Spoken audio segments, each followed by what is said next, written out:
B Marsh Boxing back at it with another line out here, you know what I'm saying? And it's been a while, man. People been asking me for my controversial decisions. I ain't made one in over a month. So I'm back at it, you know what I mean? Back at it one more again. You check it. Who do we have here? Who do we have here? We're gonna take you back to I believe the year two no question no question, definitely the year 2000. And this is the rematch of Stevie Johnston, former WBC lightweight champion, two-time champion, matter of fact, versus the champion, Jose Luis Castillo. And like I said, this is a rematch because the first fight, Jose Luis Castillo escaped narrowly with a decision victory over, um, what's his name? Over the man, Stevie Johnston. You know what I mean? Now, you know, Stevie Johnston was a good fighter in his time, you know what I'm saying? By the time this fight took place, I believe he was about 27, 28, you know what I mean? But truth be told, he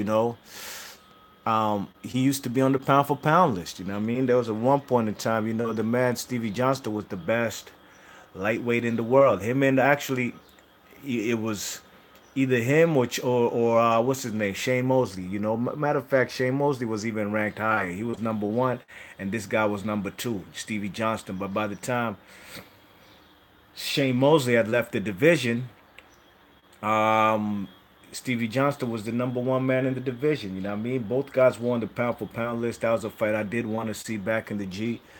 As far as the unification, IBF with Shane Mosley and the WBC with the man Stevie Johnston. You know what I mean? Now the first fight between Castillo and Stevie Johnston was in California, year 2000. Yes, because that fight, I believe, if I recall, that was the upset of the year in 2000. The first fight. You know what I mean? So, about to take you right here to the second fight, you know what I'm saying? And the second fight was in the man Stevie Johnston's backyard in his home city, hometown, home state of Denver, Colorado, you know what I mean?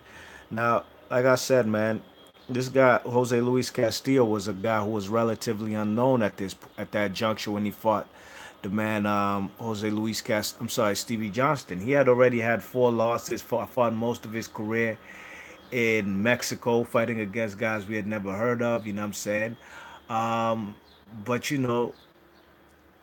was definitely well renowned as being the chief sparring partner of the man Jose. I said Jose, excuse me.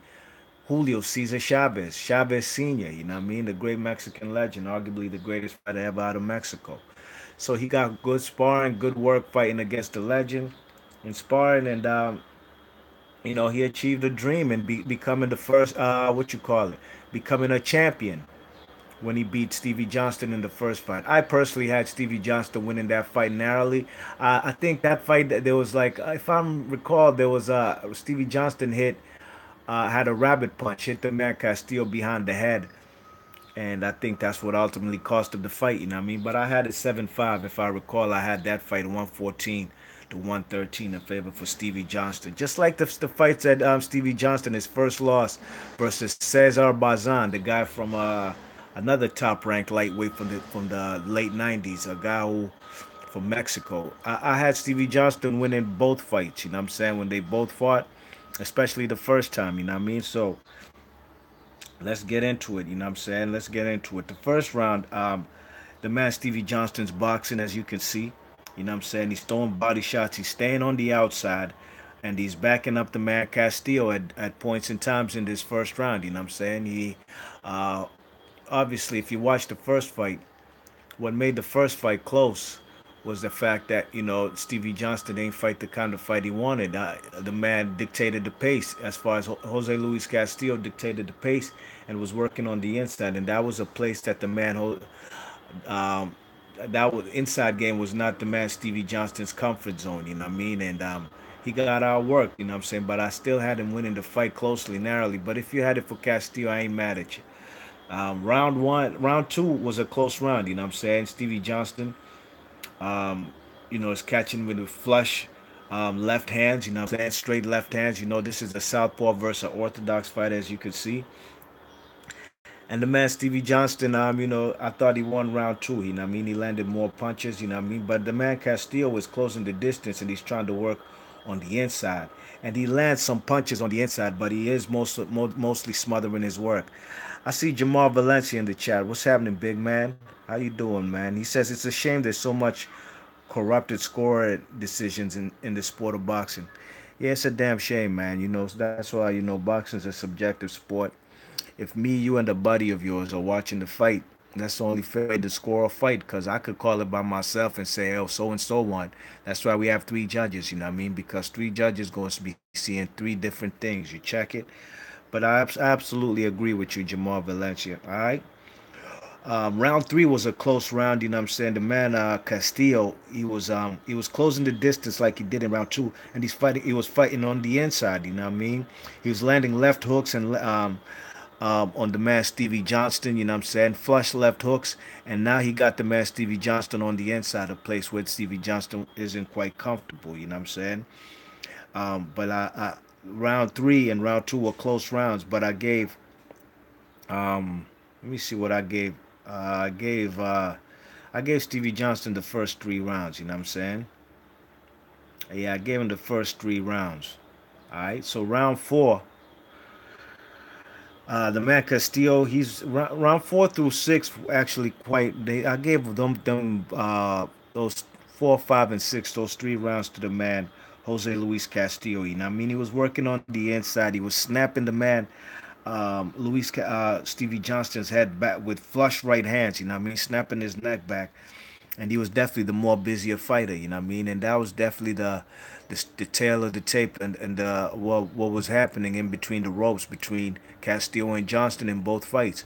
No question about it. The man. Just like the Floyd Mayweather and Jose Luis Castillo fight, the guy was definitely the busier fighter. You know what I mean? Whether it was throwing combinations or just even missing a lot of shots, he definitely was the busier fighter in there. You know what I mean? So round four through six, I gave those to Castillo. You know what I mean? So after six, I have it a tie. You know what I'm saying? After 6 rounds, I have it a tie. Round seven, I also gave it to the man Jose Luis Castillo. Castillo is throwing harder, more cleaner, telling shots. You know what I mean? The man Stevie Johnston is throwing punches, but they don't have the same results as far as, you know what I mean, hurting the man, inflicting pain like the man Jose Luis Castillo is.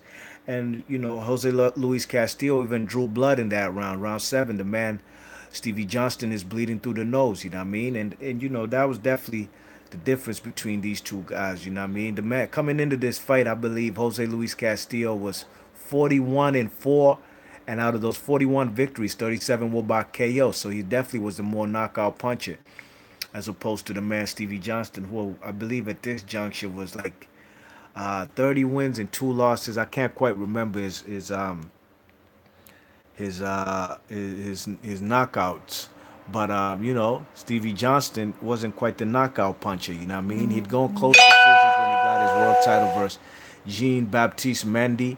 You know what I mean? And Cesar Bazan fights, both of them close fights, and of course these fights right here with the man Jose Luis Castillo, close fights that are going to decision. So definitely by no means was the stretch of the imagination was the man Stevie Johnston a knockout artist like the man Jose Luis Castillo. Round eight, I had that. Round eight, who'd I give it to? Round eight, 9, and 10, I had the man Stevie Johnston winning those rounds. You know what I mean? So after 8 rounds, I have it 4-4. Then man Stevie Johnston is beginning to pull off after in round 9 and 10. You know what I'm saying? It's crazy, after 8 rounds, both of these guys had landed 137 pounds apiece, both of them tied. The same amount of punches, but the man Jose Luis Castillo was definitely throwing more punches, you know what I mean? And when it comes to stuff like that, that's when you're definitely gonna see a close fight. No question about it. A guy probably they both landing the same amount, but some judges might give the victory to the guy who's been more busy and more active.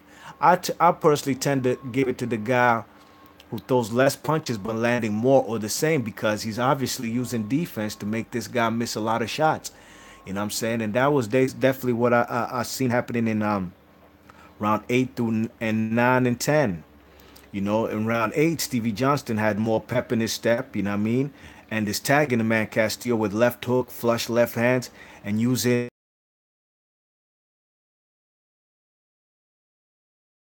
round 9, he's sticking and moving. He's more on his toes. You know what I mean? Stevie Johnston is a flat footed fighter, but in round 9, he was definitely on his feet, on his toes, moving around, you know what I'm saying? And, he was winning the fight on the stick and move. You checking? Round 10, both guys showed mad heart. They throwing punches in bunches. It was a close round, but I thought the man Stevie Johnston landed the cleaner punches, you know what I mean? Landing more flush punches, while the man Jose Luis Castillo is smothering his work, you know what I mean? But look at this action you see around here in round 3, you know what I mean? That's why I said it's a close round, you know what I'm saying? Stevie Johnston was controlling it for the first 2 minutes, but you could see he's now on the ropes. Jose Luis Castillo is he's throwing punches and bunches, left hooks, his specialty to the body. But as you can see, the tables and the tides have turned. Now he's on the ropes. Stevie Johnston's now working on the inside, a place that he wasn't comfortable fighting at because Jose Luis Castillo is the bigger, stronger fighter, especially on the inside. But Stevie Johnston is working in there. You know what I mean? You check it. They both landing punches, you know what I mean? When it's a close inside phone booth fight like this, it's hard to score, you know what I mean? That's why boxing's a subjective sport. You check it, but I don't score no fights on no bias thing. I only score it on what I see and what happened, you know what I mean? Okay, so where was I at? I believe I was in round. I see the man Jamal Valencia is in the chat. He says you might remember a championship fight years ago, Miguel Vasquez versus Mikey Bay on a Mayweather undercard. One judge had it one. I had a card 119, 109 for Bay. It was a robbery. It was a robbery score. You know what, Jamal Valencia? I was in the building for that fight. I was live at the MGM for that fight, and that was on the undercard of Mayweather versus Maidana, the second fight. You know what I mean? I was live in the building, and I sat around. You know what I mean? I was with my peoples, but we sat around a lot of strangers, people we ain't know, and we all agreed like, what the fuck kind of score is that, man? This guy's Mickey Bay got a gift decision, but I wasn't surprised really, you know what I mean, truth be told, Jamal Valencia, because Mickey Bay is a Mayweather Promotions fighter, or was. I don't know. He's been MIA. Last I seen Mickey Bay was when he fought Rancis Bartholomew, you know what I mean? But the man Mickey Bay was a Mayweather fighter, TMT fighter, being trained by Floyd Mayweather Sr. Miguel Vasquez was a long time champion with that IBF lightweight title. He was like a 5-year champion. A lot of people considered him boring, so I guess that was just a way to get him out the sport, or basically rid him of his championship belt. I thought he won the fight, no question about it, you know what I mean? But it was a bad robbery, and like you said, that scorecard of 119, 109, that was ridiculous. I had the fight like 7-5, maybe 8-4 in favor of Miguel Vasquez, you know what I mean? But he got a lot of flack for not fighting like a typical Mexican fighter, you know what I mean? He was a stick and move fighter, a guy who would clinch when he has to, and a guy who had good boxing IQ, and I was a fan of Miguel Vasquez, you know what I'm saying? But that was a screw job that they did for him, definitely at that undercard of Marcus Maidana versus Mayweather. That was the second fight. I was live in the building for that fight. Good observation, Jamal. I appreciate that. All right. So round 11, I think I'm in round 11. The man Miguel Vasquez, excuse me, I said Miguel Vasquez. Jose Luis Castillo, he looks like he wants to keep his belt, you know what I mean? And he definitely was landing more punches, you know what I mean, being the busier fighter. You know what I mean? He was missing some punches, you know what I mean? But he was definitely the busier fighter in the championship rounds. He looked like he wanted the title, to keep his title more than anything, you know what I'm saying? And that's why I had to give him those 2 rounds, you know what I'm saying? I thought Castillo in round 11 was landing shots while Steve is coming forward. Stevie hurt him at the end he did hurt him at the end of round 11, you know what I'm saying? He did. You check it. But it wasn't enough, you know what I mean? I just thought that the man Castillo was putting in more work. You check it in round 11 and 12, and in round 12 he just worked harder, you know what I mean? Just didn't want to let his title go, okay? So, you know what I mean? I personally had this fight. I had it a draw, ladies and gents, boxing heads and fight fans around the world. I had it 6-6 apiece, you know what I mean? 114 to 114, you know what I'm saying?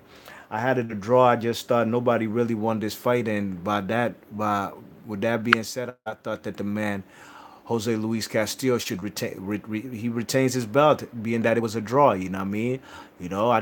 I thought that the man Stevie Johnston won the first fight between these two, but the second fight I had it a draw. So this is where the controversy lies. You know what I'm saying? All right, one judge had it 114, 114, and two judges had it 115 to 114 in favor of the man Stevie Johnston. Okay, so with that being said, the judges had it in favor of a majority decision for the man Stevie Johnston. So he would have been the first man to be a three-time lightweight champion. You know what I mean? The man, this would have been his third time being a lightweight champion, because the first time he beat Jean Baptiste Mendy, the French guy. Then the second time he rematched the Cesar Barzan and got his title back, the Mexican guy. And then the third time would be here right now when he rematched Jose Luis Castillo. But Stevie Johnston went to the locker room with his belt. He was the champion. He got a big applause from the hometown crowd, his hometown peoples in Colorado, Denver. But come to find out, one judge had miscalculated. The guy doesn't know how to do his math, you know what I mean? And he fucked up, and instead of having it 114, 114, he did his addition wrong and had it 115, 114 for Stevie Johnston. So when he corrected his scorecard, it came back 114, 114. So, Stevie Johnston had to give the belt back. You know what I mean? He had to go back to the man Luis Castillo's locker room and give the title back. Damn shame, but it is what it is. This scenario reminds me of Winky Wright versus Harry Simon, a fight that happened in South Africa between the Namibian Harry Simon versus the what was it, WBO? Was it WBO? Yeah, I believe was it WBO or IBF? WBO um, junior middleweight champion Winky Wright. You know, what I mean, they'd called it a draw, but a judge did they wrong addition, and Winky Wright was in the locker room. They were talking to him. Then one of the guys came in. The media was talking to him. One of the guys came and told him live on TV, like, dude, they gave it a draw. You know what I'm saying? Or no, not a draw. They gave the decision to Harry Simon, and Winky Wright was like, man, get the fuck out of here, man. I won that fight, man. But he had to give up that belt. You know what I mean? I personally thought that the man Winky Wright won the fight. Some people had it for the man Harry Simon, you know what I mean? But it is what it is. So that's where the controversy lies in this fight. But I do believe the scoring was correct, 114, 114. But initially, like I said, the judges had it for Stevie Johnston, you know what I mean? Stevie Johnston was a good fighter, you know what I mean? I'd have liked to see him fight fellas like Floyd Mayweather at the time or Shane Mosley. He never got those big fights, and really and truly, he never contested for a world title shot ever again. You know what I mean? Damn shame, but it is what it is. But Stevie Johnston was a good lightweight. A guy who was in the top 10 pound for pound list. I believe he was like number 9 or 10. And Shane Mosley was at least number 5 at them times. You know what I mean? Because he hadn't beat fellas like Oscar De La Hoya yet. All right? B Marsh Boxer, leave your thoughts and comments. Let me know what y'all thought about this fight. If you've seen it, let me know how you guys scored it. You know what I mean? And I'm out of here. B Marsh Boxing, I'm gone. Peace.